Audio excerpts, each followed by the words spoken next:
Magpagpalang araw po. Sana po suportahan ninyo ang aking channel.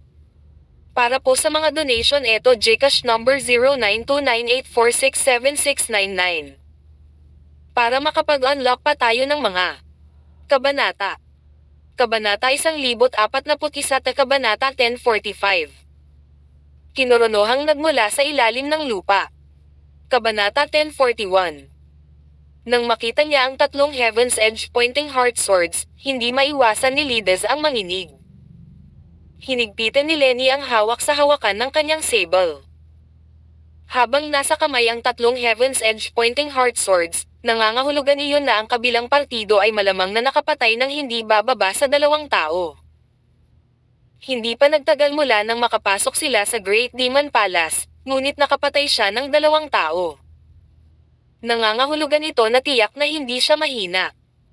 Ngunit sa pagtingin sa estranghero sa kanyang harapan, nakita ni Lenny na wala siyang impresyon sa mukha na ito. Sa oras na ito, medyo nagulat din ang estranghero sa kanilang mga mata.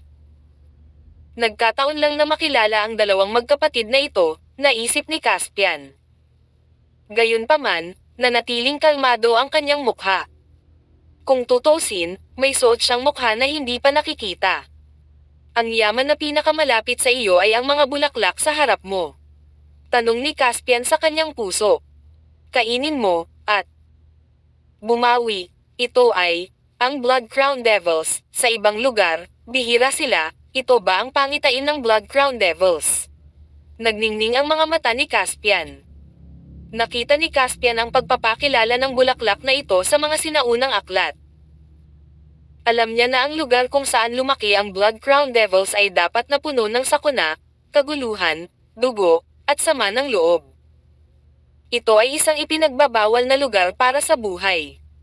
Pero bago iyon, wala pa siyang nakitang totoo. Maraming tao namatay dito. Sila napakalakas din, sabi ng lalaki, kaya pala lumalaki dito ang mga Blood Crown Devils. Okay, tumango si Caspian. Ang tao sa likod ng Gates of Hell ay tama tungkol dito. Bagamat ang Blood Crown Devils ay isang tanda ng sakuna, dapat itong puno ng sigla at karahasan dahil sa lumalagong kapaligiran nito. Ang mga aura na ito ay lubhang nakakalason sa mga buhay na nilalang. Mamamatay ang mga ordinaryong tao kung hinawakan nila ito. Kahit na ang isang magsasaka ay kailangang gumamit ng isang malaking halaga ng mga sangkap na panggamot upang sumanib dito at gawing elixir. Ngunit hindi ito naging problema para kay Caspian. Kung mayroong anumang mga problema, ang Blood Crown Devils ay hindi sapat dito. Sa ilalim ng tingin ng magkapatid na pamilya Holly, lumakad si Caspian sa flower bed at naghubad ng Blood Crown Devils. Ibang-iba sa matingkad na pulang bulaklak, naramdaman niya agad na napakalamig ng bulaklak. Ito ay mas malamig pa sa yelo, na tumutusok sa mga buto ng mga tao. Gayunpaman, naramdaman niya ang isang malakas na sigla tulad ng dagat ng dugo, na malapit nang lumunin siya sa isang iglap. Kinurot ni Caspian ang kamay niya. Ang mga talulot ay agad na kumalat, na nagpapakita ng stamen sa loob. Ang stamen ay tulad ng isang eyeball, at kahit na ang antas ng mga mag-aaral ay makikita ng malinaw. Ngunit ang mata na ito, tulad ng pangalan nito, ay puno ng masamang espiritu, tulad ng mga mata ng isang demonyo. Ano ang gagawin ng lalaking ito? Si Lides na nasa hindi kalayuan ay mukhang tuliro at nagtanong sa kuya niya. Umiling din si Lenny. Hindi niya alam kung ano ang gagawin ni Caspian. Ang asensya ng Blood Crown Devils ay nasa stamen. Hanggat ang stamen ay nakabalot sa isang bulaklak na parang korona ng manok, ang bisa ng gamot ay hindi madaling mawala. Hindi magiging problema na panatilihin ito ng 3 hanggang 5 buwan. Ngunit kapag nasira ang mga talulot, malalantad ang mga stamen sa loob. Wala pang 1 oras, malalanta at magiging putik ang mga talulot at stamen. Aabutin sila ng 7 araw bago makalabas sa Great Demon Palace. Sa oras na ito, inilabas ng lalaki ang stamen, na talagang nakakalito. Huwag mong sabihin sa akin na hindi niya alam na ang Blood Crown Devils ay malalanta kapag kinuha niya ang stamen. Hula ni Lenny. Oh, Gusto ba niyang lunukan ito ng diretso? Sa pag-iisip ng pangalawang posibilidad, hindi napigilan ni Lenny ang pagtawa. Paano ito posible? Paanong may isang tao sa mundo na sobrang tanga? At, bago pa niya matapos ang kanyang sasabihin, nakita niyang kinurot ng lalaking nasa harapan niya ang mala-eyeball na stamen at pinasok ito sa kanyang bibig. Hoy, anong ginagawa mo? Nagulat din si Lides at nagmamadaling sinabi. Ngunit huli na para magsalita siya. Sigaw ni Caspian at nilunok ang stamen. Tapos na. Napahamak na siya, si Lides ay tumingin kay Caspian. Anong makapangyarihang magsasaka? Napatay niya ang hindi bababa sa 2 katunggali sa sandaling pumasok siya sa pansamantalang tirahan ng Imperial. Ngunit mamamatay sa kamangmangan. Medyo ironic ito, walang magawang umiling si Lenny. Ang Blood Crown Devils ay lubhang nakakalason dahil sa lumalagong kapaligiran nito. Kung ang isang ordinaryong magsasaka ay hindi sinasadyang makakain nito, sa isang kisap mata, ang kanyang katawan ay manhid, maninigas, at pagkatapos ay dahan-daang magiging malapot na tubig. Ang buong proseso ay tumagal ng hindi hihigit sa 15 minuto. Nilunok na ng lalaking nasa harapan nila ang stamen. Ngayon ay dapat na nagkaroon ng epekto ang toxicity at hindi makagalaw ang kanyang katawan. Sa haka-haka na ito, muling nagulat si Lenny nang makitang tila maayos na ang kaharap niya. Hinubad niya ang isa pang Blood Crown Devils, mahusay na hinugot ang stamen, at pinasok ito sa kanyang bibig. 2. Napabuntong hininga si Lenny. Dapat nagkaroon ng bisa ang lason. Pagkatapos ay nakita niyang hinubad ng kabilang partido ang pangatlo at kinain ang stamen. Pagkatapos, ang pang-4 na bulaklak, ang ika-5 bulaklak. Sa sandaling iyon, ang natitirang 30 o higit pang mga Blood Crown Devils sa flower bed ay inalis ng taong ito sa harap nila, kinain. Sa pagtingin sa lalaki na parang walang nangyari, at pagkatapos ay sa hubad na poste ng bulaklak, si Lenny Holly ay nakaramdam ng pagkahilo at ang kanyang mga binti ay nanghina. Ano ang nangyayari? Paano ito posible? Hindi ba, ito ang Blood Crown Devils? Nagkamali ba ako? Bahagyang nanginig ang katawan ni Lenny habang iginuguhit ang mga bulaklak na hinubad niya at pinagmasdang mabuti ang mga iyon. Hindi pwedeng magkamali. Mga jablo ng korona ng dugo. Paano ako magkakamali? Upang kumpirmahin ito, inilagay niya ang bulaklak sa harap ng kanyang ilong at sinipsip ito. Biglang may lamig na dumiretso sa kanyang ilong, halos nagyayelo ang kanyang trachea at baga. Agad namang namutla ang mukha ni Lenny na parang may pinahiran ng dayak. Dali-dali niyang inilayo ang bulaklak sa kanya, napahawak sa dibdib at marahas na umubo. Habang umuubo ay tinitigan niya si Caspian na nanlalaki ang mga mata. Gayunpaman, nalaman niyang nakatingin din sa kanya ang kabilang partido. Ang tingin sa kanyang mga mata ay parang nakatingin sa isang tanga, na para bang sinasabi niya, hindi mo ba alam na ang Blood Crown Devils ay nalasan? Agad na lumakas ang ubo ni Lenny. Nararamdaman na lang niya ang amoy ng dugong lumalabas sa kanyang lalamunan sa sobrang takot ni Lides ay humakbang siya at tinapik ng marahan ang likod ng kapatid. Pagkatapos ay kumuha siya ng ilang elixir at hinayaan siyang kainin ang mga ito. Matapos kumain ng elixir at hingal na hingal, tumigil sa pag-ubo si Lenny at unti-unting bumalik sa normal ang mukha. Sa oras na ito, ang magkapatid ay tumingin kay Caspian na may pagtataka at takot. Ito ay walang alinlangan na ang Blood Crown Devils. Isang pagsinghot lang nito ay sapat na para hindi komportable ang isa. Gayunpaman, ang taong ito ay kumain ng ilang dosenang bulaklak ng sabay-sabay, kaya bakit walang mali? Sino ang taong ito, sa oras na ito? Sa pagpapatakbo ng fundamental law of a hunting whale, naramdaman ni Caspian na ang mga daloy ng masiglang lakas ay patuloy na dumadaloy sa kanyang mga paa at buto. Sa pagitan ng kanyang mga kalamnan, tila may di mabilang na pulang bakal na martilyo na pamapalo at naninira. Inangat niya ang ulo para tingnan ang magkapatid na gulat sa mga sandaling ito at ngumisi. Kabanata 1042. Nang makita ang ngiti ni Caspian, nagbago ang mukha ni Lides at napasigaw siya. Walang pag-aalinlangan, tumalikod siya at tumakbo palabas ng patio. At ang pinaka nakakagulat na bagay ay hindi siya lumakad sa may arko na pinto, ngunit lumiko sa dingding. Sa isang swoosh, siya ay tumalikod mula sa tuktok ng pader at nawala. Napatingin si Lenny kay Caspian at saka sa direksyon kung saan umalis ang ate niya. Medyo nahihiya siyang tumingin. Gayunpaman, lumipat din siya patungo sa pintuan. Pagharap kay Caspian, ng mga 3 metro na ang layo niya sa nakaarkong pinto, bigla siyang gumalaw at nawala. Si Caspian ay mukhang nagulat at naguguluhan. Gusto ko lang itanong kung maibibigay nila sa akin ang 2 Blood Crown Devils na kakapul lang nila.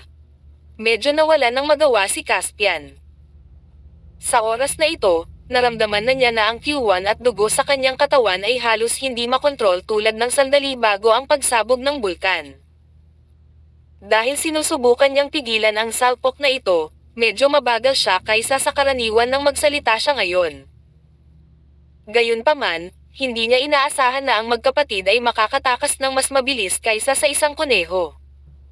Ganun ba ako nakakatakot? Si Caspian ay napakalito at walang magawa. Kung nandoon sina Lenny Holly at Lides Holly, tiyak na tutango sila ng desperadong ulo. Kinain ni Caspian ang makamandag na stamen na parang strawberry, at tuwang-tuwa siya matapos itong kainin. Higit pa rito, ligtas siya at maayos. Kung hindi sila natakot, may kakaiba.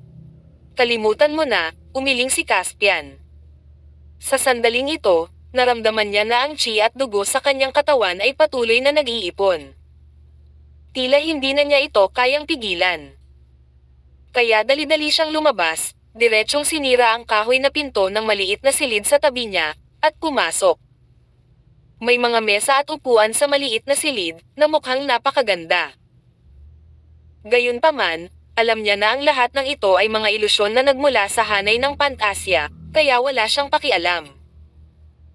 Pagkaraang magmadaling magtayo ng isang nakatagong porma sayon, mabilis siyang naupo ng naka-cross-legged sa lupa.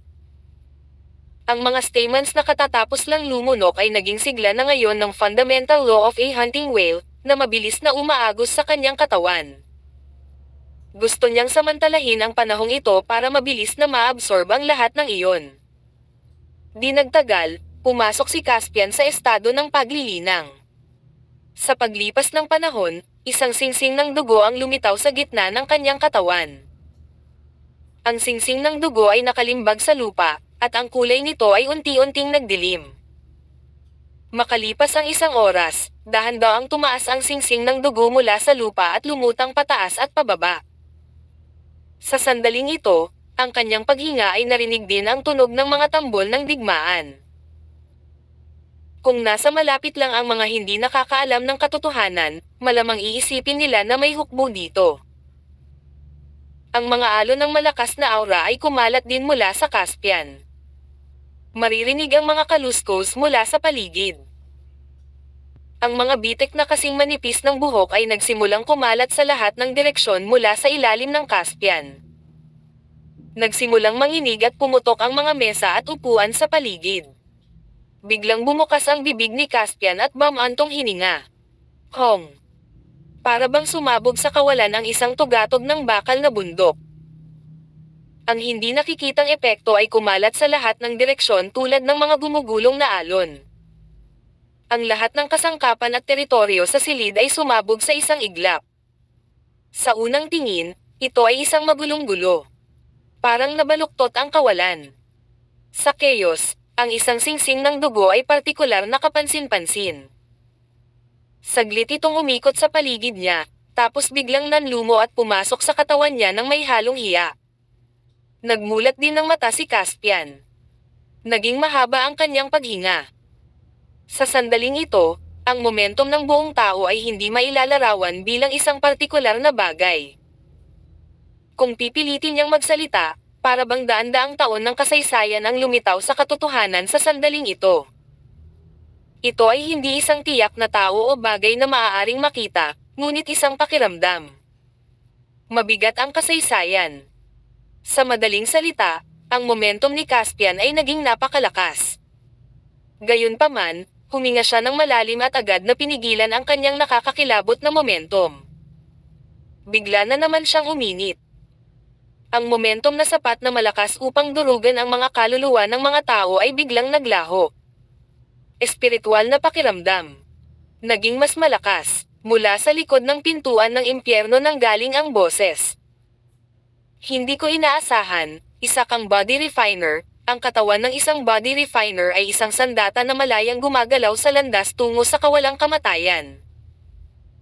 Sa makatuwid, hindi lamang ang panlabas ay dapat na matigas, ngunit ang espiritual na kahulugan sa loob ay dapat ding maging malakas, sagot ni Caspian.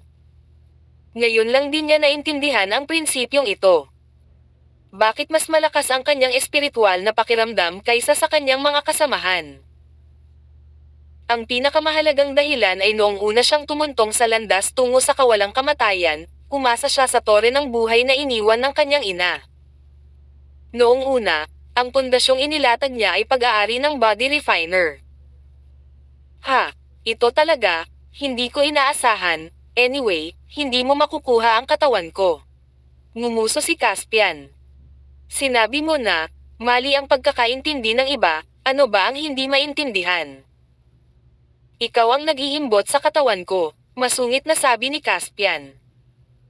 Pero hindi ko akalain na ganito kakadumi sa katandaan mo.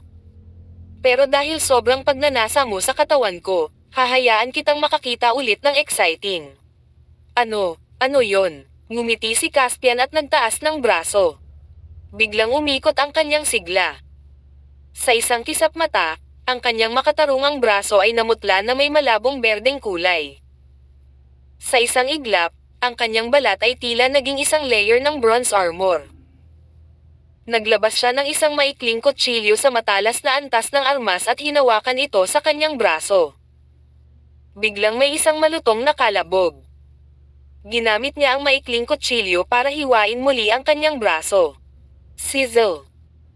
Isang string ng sparks ang kumikislap, at ang maikling kutsilyo ay naging isang maikling lagari, na may mga bitek sa buong ibabaw nito. Malinaw, ang maikling kutsilyo na ito ay naging scrap metal. Oh, ang hirap, pwede ring kumapal, tumawa si Caspian at biglang pinaikit ang mga mata. Blood sacrifice technique, swoosh. Sa isang iglap, mas makapal at humaba ang kanyang kanang braso. Sa unang tingin, ito ay tila isang sinaunang bronze tree na may mga nakapulupot na sungay. Nang kinuyam niya ang kanyang 5 daliri, maririnig ang mga tunog ng alitan sa tenga.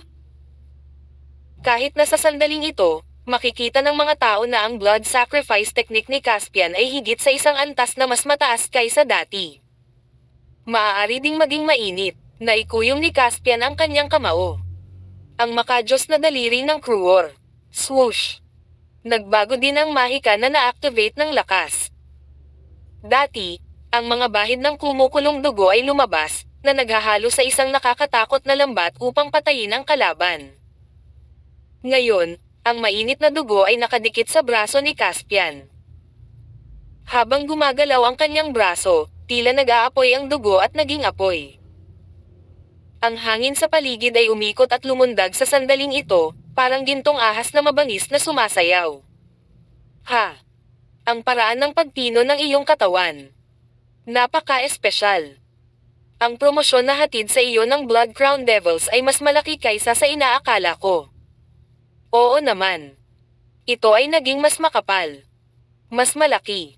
Mas mainit. Hindi lang yan, umiling si Caspian, isang mapagmataas na tingin ang lumitaw sa kanyang mga mata.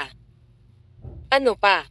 Magpapakitang gilas na si Caspian nang biglang nagbago ang ekspresyon ng mukha niya at tumingin sa labas ng kwarto. Kabanata 1043. May ingay sa labas ng courtyard.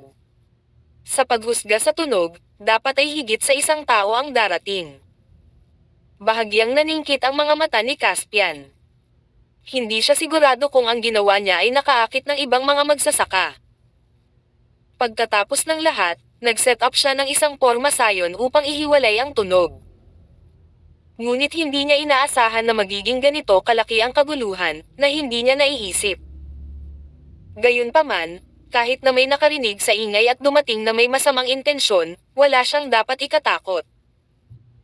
Binawi niya ang braso at lalabas na sana nang may narinig siyang papasok mula sa looban at sabay na nag-uusap.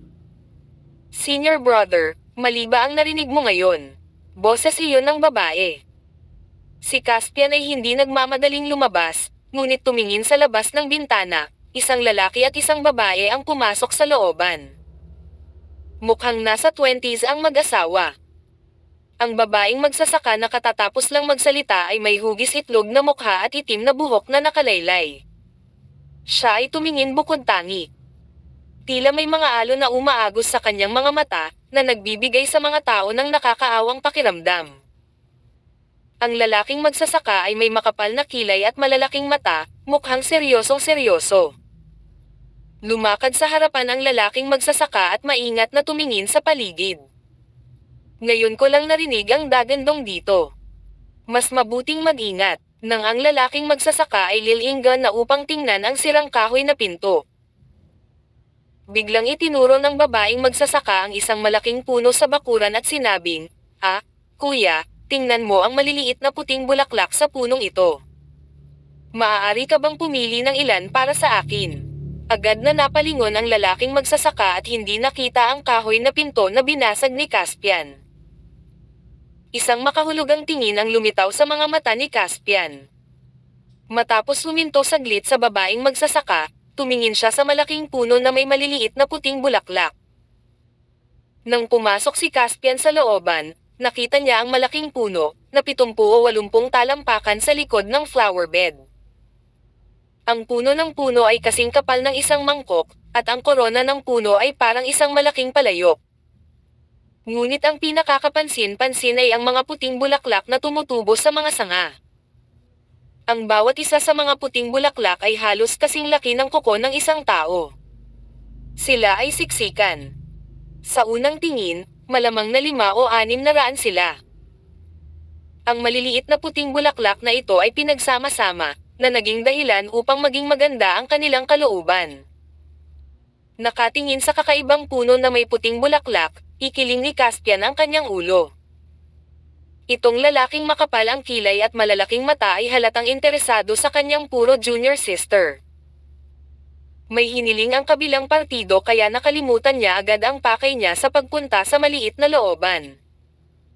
Paulit-ulit siyang tumango at naglakad patungo sa kakaibang puno. Senior brother, tulungan mo akong pumili ng ilan, malutong na sabi ng dalisay na junior sister. Okay, sagot ng lalaking magsasaka. Naglakad siya sa ilalim ng puno at itinaas ang braso para kunin ang mga puting bulaklak. Sa pagkakataong ito, nakita ni Caspian na napaatras ng ilang hakbang ang babaeng magsasaka ng mamites ng bulaklak ang kanyang nakatatandang kapatid. Nahawakan na ng daliri ng lalaking magsasaka ang isang maliit na puting bulaklak. Ang susunod na kailangan niyang gawin ay putulin ang tangkay at alisin ito. Ngunit sa sandaling ito, bahagyang nanginginig ang maliit na puting bulaklak na nahawakan ng kanyang daliri. Sa sumunod na sandali, bumungad sa mga talulot ng maliit na puting bulaklak ang isang pares ng pulang dugong payat na mata. Napanganga ang lalaki sa gulat. Sa oras na ito, lahat ng mga bulaklak sa buong puno ay nagmulat ng kanilang mga mata. Mula sa malayo, ang mga puting talulot at pulang mata ay parang siksik na matingkad na pulang dugo na tumalsik sa puting kurtina, na nagparamdam sa mga tao ng kakaiba, madilim, at kakilakilabot sa unang tingin. Ano ito? Tulala pa rin ang lalaking magsasaka. Ito ang unang pagkakataon na nakakita siya ng ganoong eksena. Sa sandaling ito, ang kanyang junior sister ay mukhang kinakabahan at inilabas ang kanyang mahabang espada. Junior sister, parang may kakaiba sa bulaklak na ito. Bago pa matapos ang pananalita ng lalaking magsasaka, biglang bumuhos sa kanya ang mga puting bulaklak sa puno na parang nyebe, na natakpan sa isang iglap. Nangdama po sila sa katawan ng lalaking magsasaka. Bukod sa pagbukas ng kanilang mahahabang pulang mata, may puwang din sa bawat puting bulaklak, na para bang ibinuka nila ang kanilang maliliit na bibig. Sa sandaling ito, kitang-kita ni Caspian ang matatalas na ngipin sa kanilang mga bibig. Matalas at kumikinang sa malamig na liwanag ang kanilang mga ngipin, Kumagat sila at agad na tinusok ang balat ng lalaki at pilit na hinayla. Kahit na ang bawat bulaklak ay nakakapunit lamang ng isang maliit na piraso ng laman, napakarami nito. Nang magmula ang sakit sa buong katawan, ang lalaking magsasaka ay nagkaroon na lamang ng pagkakataon na sumigaw at naging duguan. Halos walang buo na laman sa katawan niya. Junior sister. Junior sister, iligtas mo ako. Umiyak siya ng mahina at tumalikod para humingi ng tulong. Gayunpaman, ang sumisitsit na tunog ay mabilis na nalunod ng puro tunog ng pagnguya. Ang lalaking magsasaka ay nahulog sa lupa, sumisigaw at gamulong sa sakit. Bilang isang magsasaka, wala siyang panahon na lumaban sa panahong ito. Mabilis na naglaho ang balat at laman sa kanyang katawan, parang palayan ng tumawid ang mga balang sa hangganan. Tungkol naman sa kanyang pinakamamahal na junior sister, sa hindi kalayuan, malamig at walang galaw na tumingin sa kanya ang purong babaeng magsasaka. Parang may naintindihan ang lalaking magsasaka. Pilit niyang itinaas ang ulo at gustong magsalita. Gayunpaman, higit sa kalahati ng balat at laman sa kanyang mukha ang nawala sa sandaling ito, na nagpapakita ng isang malagim na puting buto. Ang kanyang eyeballs ay hinukay din ng isang bulaklak. Sa sandaling ito, kinakagat ito ng bulaklak, at patuloy na bumubulwak ang dugo. Ibinuka niya ang kanyang bibig, at kaagad, ilang bulaklak ang pumasok. Kinagat nila ang kanyang dila, at pagkatapos ay ang ilan ay patuloy na nag-drill sa kanyang katawan, habang ang iba ay kumagat sa kanyang mga pisngi at lumabas sa kanyang bibig. Makalipas ang humigit kumulang 15 minuto, ang lalaking nagsasaka ng Holy Land Realm ay kinagat sa isang puting kalansay. Wala man lang bakas ng nalalabi sa kanyang laman at laman loob. Ang mga puting bulaklak, na nakakumpol sa kanyang paligid, ay hindi umaatake sa babaeng magsasaka sa malapit na parang busog. Sa halip, tumalon sila sa hangin at lumipad pabalik sa hubad na puno ng kahoy. Matapos ipikit ang kanilang mga mata at bibig, muli silang naging mga bulaklak na umiindayog sa hangin. Kung hindi niya nakita ng sarili niyang mga mata ang nakakagulat na eksenang iyon. Mahihirapan si Caspian na paniwalaan na ang mga plain white na bulaklak na ito ay isang grupo ng kumakain ng mga demonyo. Nakakakilabot talaga ang mga bagay sa lugar mo. Gaya ng sinabi ko, tumutubo ito sa tabi ng Blood Crown Devils, paano sila magiging ordinaryong malalaking puno? Wika ni Caspian sa sarili. Haha. Hindi ito ang itinanong ko, sabi ng nasa likod ng Gates of Hell.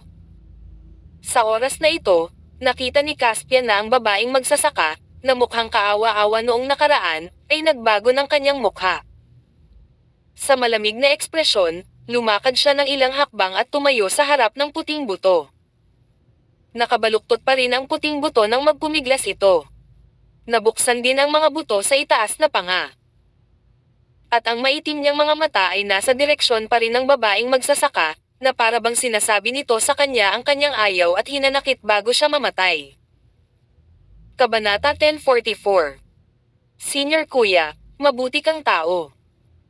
Katulad, isang mapanuksong ngiti ang lumitaw sa mukha ng babaeng magsasaka. Isa ka ring tanga.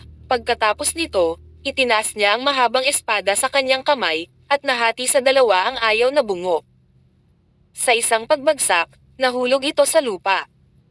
Bagamat ang lahat ng laman at laman loob ng lalaking magsasaka ay kinain ng mga puting bulaklak. Ang kanyang storage pouch at ang Heaven's Edge pointing heart sword ay hindi nasaktan at nahulog sa kanyang mga tadyang. Binuksan muli ng babaeng cultivator ang mga tadyang at kinuha ang storage pouch at ang Heaven's Edge pointing heart sword. Senior Kuya, salamat sa iyong kabutihan. Tatandaan kita. Pagkatapos noon, lumingon ang babaeng magsasaka, maingat na tumingin sa paligid, at saka mabilis na tumakbo palabas ng bakuran. Hindi napigilan ni Caspian ang babaeng magsasaka. Hindi pa niya nakilala ang 2 taong ito. Pumatay ng babaeng magsasaka para ipaghiganti ang lalaking magsasaka. Hindi siya nawala sa isip niya. Gayunpaman, ang ginawa ng babaeng magsasaka na ito ay nagparamdam sa kanya ng napakasama. Ginamit niya ang paghanga ng iba para sa kanya para tumalon siya sa bitag ng walang anumang pag-iingat. Siya ay talagang walang awa. Paglabas ng bahay at muling nakatayo sa bakuran, sinabi ni Caspian sa nasa likod ng Gates of Hell, iniisip ko kung mayroon pa bang kalahati ng mga nabubuhay na magsasaka sa loob ng 7 araw. Ang mga bagay na mayroon ka rito ay napakasama. Hahaha, anong kinalaman nito sa akin? Sa oras na iyon. Patay na ako, actually, medyo na-curious ako. Napakalakas mo. Sino sa lupa ang maaaring pumatay sa iyo? Isang grupo ng mga tao. Hindi ko sila gusto. Sila. Hindi nila ako gusto. Huwag na nating pag-usapan. Ang mga ito. Ngayon lang, sabi mo. Ano pa ba ang naging mas malakas mo? Well, iniiba mo ang topic. Biglang nakita ni Caspian ang totoong iniisip ng lalaking iyon. Sa kasamaang palad, wala siyang paraan upang makita kung ang taong ito ay namula o hindi. Anyway, para may paglaban ang katawan na ito, isa sa kanila ay tiyak na mamamatay. Kaya naman hindi na nag-abalang magsalita si Caspian sa kanya. Mas mabuti pa kung kaya niyang sirain ang kaluluwa ng kanyang kalaban pagkatapos umalis sa lugar na ito. Kung bakit dapat pagkatapos umalis sa lugar na ito. Iyon ay dahil binalak ni Caspian na hilingin sa lalaki na kunin siya upang maghanap ng mga kayamanan. Magsasalita pa lang si Caspian, bigla siyang nakaramdam ng malakas na hangarin na pumatay sa kanya. Kung tungkol sa pinagmulan ng layuning ito ng pagpatay. Ito ay, sa sandaling ibinaling ni Caspian ang kanyang ulo, nakita niya ang isang kakaibang puno na puno ng puting bulaklak na mahigit 30 metro ang layo. Ngunit ngayon, ang mga bagay sa kakaibang puno ay hindi na mga puting bulaklak. Ang lahat ng mga bulaklak ay nagbukas ng kanilang mga mata na pula sa dugo. Mas malaki na ang mga mata na kanilang binuksan sa pagkakataong ito. Marahil ay dahil katatapos lang nilang makatikim ng laman ng tao, ramdam na niya ang matinding pagnanasa sa dugo mula sa kanilang mga mata. Ang puno naman, parang nagliliyab dahil sa mapupulang mata. Ano ang nangyayari? Hindi ko sila ginalaw, bahagyang napasimangot si Caspian. Siyempre hindi mo sila ginalaw, pero sinong nagsabing sasalakayin ka lang nila pagkatapos mong hawakan? Isang boses ng babae ang nanggaling sa labas ng bakuran.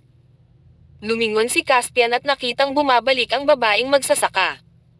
Sa oras na ito, ang babaeng magsasaka na bumalik ay hindi na dalisay at nakakaawa. Isang malisyosong tingin ang bumungad sa kanyang mukha. Mukhang tama ang hula ko. May mga tao pa rin dito. Sa sumunod na sandali, nakita niya ang 3 Heaven's Edge pointing heart sword sa baywang ni Caspian. Biglang napuno ng saya ang mga mata ng babaeng magsasaka. Ha, hindi naman talaga ako nag-effort para makuha. Ngayon, maaari akong magkaroon ng 5 Heaven's Edge pointing heart sword. Sa kanyang mga mata, si Caspian ay isa ng patay. Natural na hindi kailangan ng mga patay ang Heaven's Edge pointing heart sword. Sa makatuwid, ang 3 Heaven's Edge pointing heart sword na pagmamay-ari ni Caspian ay pagmamay-ari na niya ngayon. Nang makita ang masayang hitsura sa mukha ng babaeng magsasaka, walang magawang umiling si Caspian. Hindi ko sinasadyang patayin ka. Bakit ka bumalik at ginugulo ako? Biglang nagdilim ang mukha ng babaeng magsasaka. Malamig niyang tiningnan si Caspian at sinabing, "How dare you talk big when you're dying?" Umiling si Caspian at dudurugin na sana ang ulo ng babae. Ngunit, bigla siyang nakaramdam ng malamig na hangin sa likuran niya. Sa isang sulyap mula sa gilid ng kanyang mata, nakita niya kaagad ang mga makakapal na puting bulaklak, tulad ng mga pulang snowflake, na lumilipad patungo sa kanya. Ibinuka ng bawat bulaklak ang dagwang bibig. Puno ng kabaliwan at uhaw sa dugo ang kanilang mga mata. Sa tingin mo ba mapipigilan ako ng bagay na ito? Pinandilatan ni Caspian ang babaeng magsasaka. Ano naman dito? Napangiti ng masama ang babaeng magsasaka. Hong. Sa sandaling matapos siyang magsalita. Ang lupa sa ilalim ng mga paa ni Caspian ay biglang lumubog ng walang babala, na nag-iwan ng isang malaking hukay na may diameter na 20 hanggang 30 talampakan. Ang hukay ay puno ng makakapal na ugat. Ang mga ugat ay tila nabubuhay, pumipilipot at kumikislap ng ligaw. Ang mas nakakatakot ay ang mga mukha ng mga tao ay lumitaw sa ibabaw ng mga ugat na ito. Ang mga mukha na ito ay humahagulgol, umiiyak, o umuungal. Sa isang iglap, lahat ng uri ng emosyon ay pumasok sa isip ni Caspian tulad ng matatalim na karayom at martilyo. Biglang nakaramdam ng pananakit si Caspian sa likod ng kanyang ulo.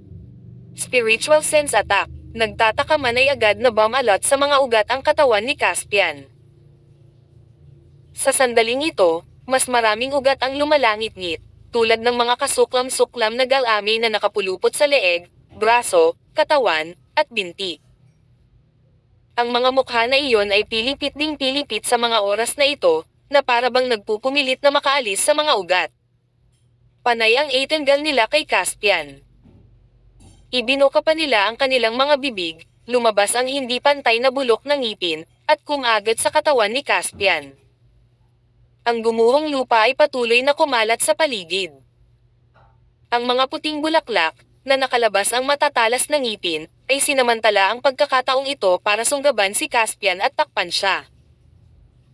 Ang mga ugat na iyon ay nagtutulungan sa isa't isa, tulad ng mga gagamba na naghahanap ng biktima at mga uod na naglalabas ng sutla. Binalot nila si Caspian at ang puting bulaklak sa isang masikip na bola at kinaladkad sila sa lupa. Nang matabyunan ng mga talulot at puno ang kanyang paningin, malabong nakita ni Caspian ang pinanggagalingan ng ugat. Tila ito ang kakaibang puno na may maliliit na puting bulaklak. Hindi niya inaasahan na ganoon kalaki at siksik ang ball. Kasabay nito, nakita rin niya ang mga sirang bangkay na nakabaon ng malalim sa mga ugat at sa paligid nito. Buzz. Hong. Sa ilang ulit na pagkislot ng mga ugat, biglang tumahimik muli ang looban. Gayunpaman, ang karamihan sa lupa sa looban ay gumuho. Parang isang higanteng hayop ang nagbuka ng dagwang bibig. Ang mga siksik na ugat ay ang mga ngipin ng higanteng bibig. Sa gitna ng mga ugat na ito, isang bola na mas matangkad sa tao ang nakabaon doon.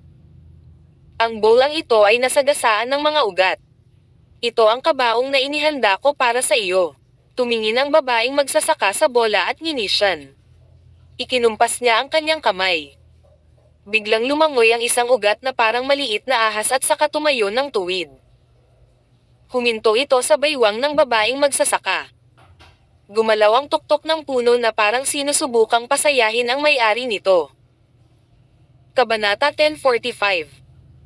Iniunat ng babaeng magsasaka ang isang kamay at tinapik ang ugat ng puno. Agad namang tumango ang nakatayong ugat. Para itong asong pinuri ng amo nito. Napatingin ang babaeng magsasaka sa malaking bola na nakalatag sa mga siksik na ugat. Alam niya na kung maghintay siya ng ilang sandali, ang mga uhaw sa dugo na puting bulaklak ay gagawing isang tumpok ng mga buto ang kabilang partido. Katulad na lang ng senior brother na pinagnanasan siya. Sa oras na iyon, kailangan lang niyang ikalat ang mga ugat na ito at kunin ang storage pouch ng Caspian at ang Heaven's Edge Pointing Heart Swords. Hindi niya talaga akalain na magiging ganito kaganda ang kanyang swerte, sa isip man lang niya. Sa loob lamang ng ilang oras, mayroon ng 5 Heaven's Edge Pointing Heart Swords. Lahat ito ay salamat sa pamana ng pamilya. Kung hindi, wala nang ibang paraan para maging masunurin sila, hindi napigilan ng babaeng magsasaka. Marami lang akong nakitang bangkay. Pinatay mo ba sila? Sa oras na ito, isang boses ang biglang nagmula sa malaking bola. May biglang nagsalita sa tahimik na looban, dahilan para tumindig ang balahibo ng isa. Sa isang iglap, naramdaman ng babaeng magsasaka na tumindig ang kanyang balahibo. Sa sumunod na sandali ay natauhan siya. Nanlaki ang mga mata niya at hindi makapaniwalang tumingin sa bowl ang nakabalot sa mga ugat. Sa paghusga mula sa oras, ang laman at dugo ng lalaki ay dapat na kumain ng hindi bababa sa 70% o 80%. Kahit na ang mga panloob na organo ay dapat na halos kainin. Paano pa siya nakakapagsalita? At sa tono niya, parang ligtas na siya. Bumilis ang paghinga ng babaeng magsasaka. Nagkaroon siya ng salpok na ikalat ang mga ugat na ito at tingnan kung ano ang nangyayari. Gayunpaman, pinilit niyang pigilan ang salpok na ito. Marahil ito ay pandaraya ng kabilang partido. Imposible yan. Gawa man siya sa bakal, dudurugin siya ng mga bulaklak na ito. Walang cultivator ng Holy Land Realm ang makatiis sa kanilang matatalas na ngipin. Walang exception ang lalaking ito. Inaaliw niya ang sarili sa kanyang puso. Sa pagkakataong ito, muling lumabas sa bola ang boses ni Caspian. Parang kinakausap niya ang sarili niya o ang isang tao. Oh, nakikita ko, parang bumalik sa dating topic. Ayaw mo bang malaman kung paano ako nag-improve dati? Iyon ay, ito, sa sandaling matapos siyang magsalita.